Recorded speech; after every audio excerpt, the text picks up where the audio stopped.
السلام علیکم دوستو، آج ہم انگریزوں کے جنگ جیت جانے کے بعد پنجاب کے لوگوں پر کیے جانے والے مظالم کی داستانوں کا خلاصہ کریں گے۔ پیارے دوستو، یہ اس وقت کی بات ہے جب پہلی عالمی جنگ کے ختم ہونے پر ہندوستان کے لوگ پر امید تھے کہ انہیں جنگ میں برطانیہ کی حمایت کے بدلے میں اب کچھ تو حقوق ملیں گے، لیکن 18 مارچ 1919 کو رالٹ ایکٹ کے مطابق سیاسی جدوجہد اور اظہار رائے کی تھوڑی بہت آزادی جو ہندوستانیوں کو حاصل تھی اب وہ بھی چھین لی گئی تھی۔ دوستو، اس وقت بانی پاکستان محمد علی جناح سمیت قانون ساز کونسل کے 8 غیر سرکاری ممبرز نے بھی اس قانون کے پاس ہونے کی مخالفت کی تھی، یہاں تک کہ جناح نے یہ کہہ کر کونسل سے استعفیٰ دے دیا تھا کہ جس ملک میں ایسے قانون نافذ ہوں وہ ملک مہذب کہلانے کا بالکل حقدار نہیں رہتا۔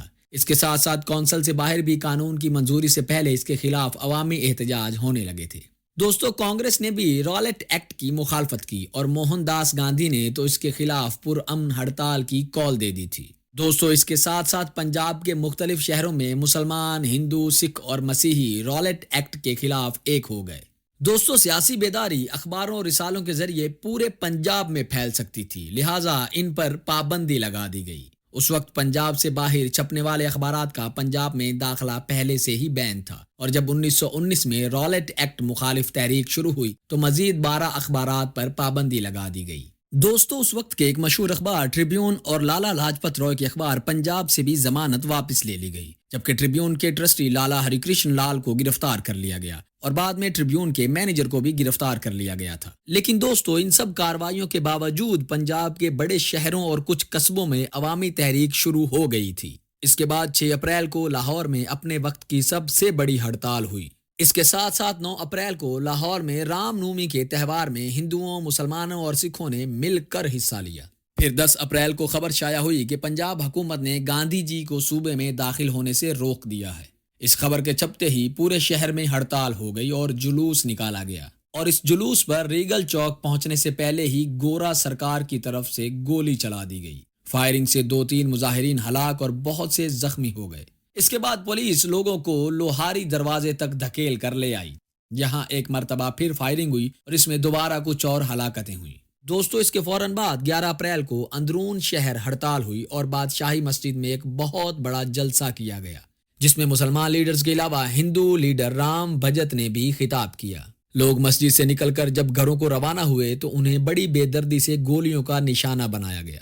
دوستو، ان دنوں ہڑتال کی وجہ سے شہروں میں کھانے پینے کی چیزیں نہیں ملتی تھیں، اور اس تکلیف کے حل کے لیے شہر کے خوشحال لوگوں نے چندے کے پیسوں سے لنگر کھانے کھول دیے، اور ان لنگر خانوں سے 16 اپریل تک لوگوں کو کھانا مہیا کیا گیا۔ دوسری طرف عوامی جدوجہد اس وقت تک لائل پور، قصور، گجرانوالہ، وزیر آباد، حافظ آباد، اکال گڑھ، سانگلہ، کوٹ مومن، ماناوالا، منڈی ڈھابا سنگھ، چوہڑکانہ اور ملکوال تک پھیل گئی۔ دوستو، اس عوامی جدوجہد نے جو شکلیں اختیار کیں، ان میں انگریزوں پر حملے کرنا، ریلوے اسٹیشنوں کو آگ لگانا، ریلوے لائنوں کو اکھاڑنا، ٹیلی گراف کی تاریں کاٹنا اور سرکاری دفاتر پر حملے کرنا شامل تھا۔ اس دور میں رالٹ ایکٹ کے خلاف سب سے زیادہ جدوجہد امرتسر میں ہوئی تھی۔ اس کے علاوہ 13 اپریل 1919 کو امرتسر کی عوام پر جلیانوالہ باغ میں فائرنگ سے خود انگریز تاریخ دانوں کے مطابق 379 افراد ہلاک اور 1203 زخمی ہوئے تھے۔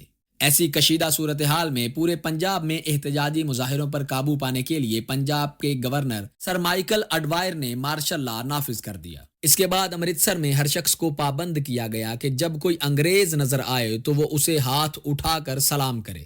اس کے ساتھ ہی شہر کے تمام وکیلوں کو ایک حکم نامے کے مطابق کانسٹیبل کا درجہ دے دیا گیا۔ ان وکیلوں سے کلیوں کا کام لیا گیا اور اس طرح 93 وکیلوں کی تذلیل کی گئی۔